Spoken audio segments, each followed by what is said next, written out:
Dikisahkan seorang pemuda asal Pekandangan, Indramayu, bernama Sutajaya, merantau ke Cirebon. Di Cirebon, ia kemudian melamar menjadi prajurit kesultanan. Kebetulan, waktu itu Cirebon sedang membutuhkan prajurit jaga yang tugasnya khusus menjaga gedung Siraradenok atau gedung penyimpanan senjata kerajaan. Pada suatu hari, ketika melakukan tugas penjagaan, Sutajaya merasakan kantuk yang dahsyat sehingga ia tertidur lelap di depan pintu gerbang gedung Siraradenok. Prajurit lain kemudian membopong Sutajaya di pagi harinya untuk dikuburkan. Tapi Sutajaya kemudian berontak. Seluruh prajurit heran.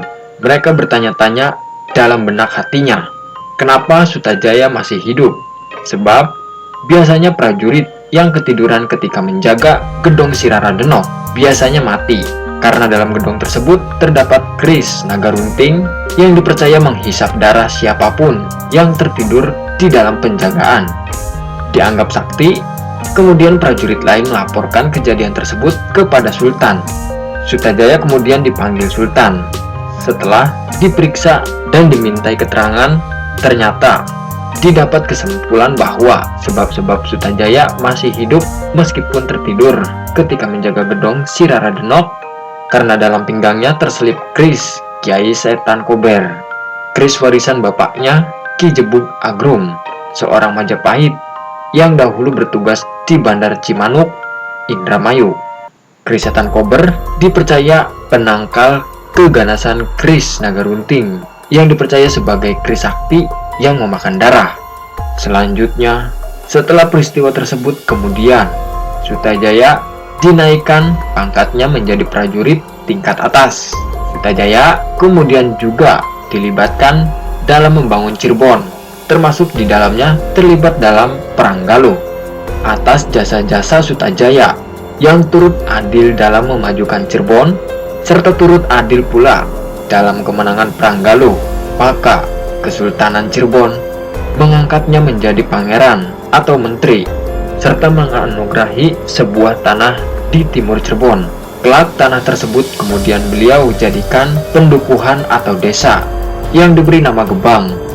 Ketika menjadi penguasa Gebang, itulah Sutajaya kemudian dikenal dengan nama Arya Gebang.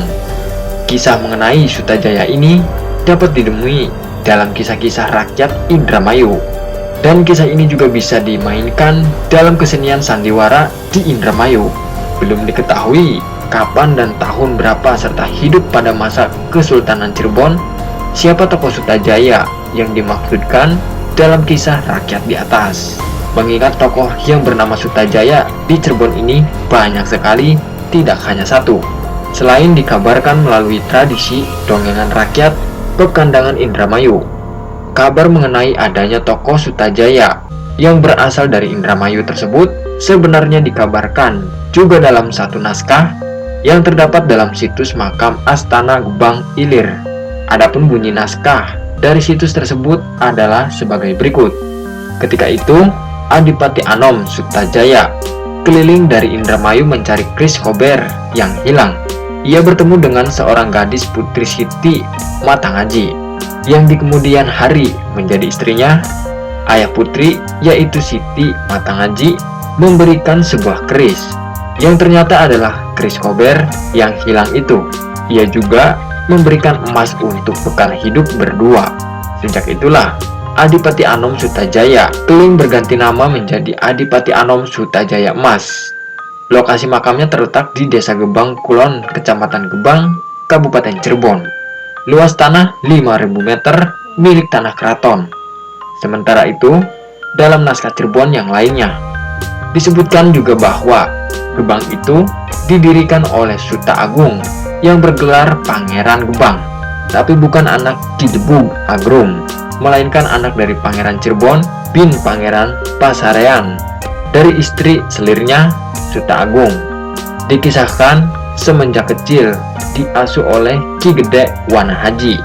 Setelah dewasa, kemudian diserahi ke tanah Gebang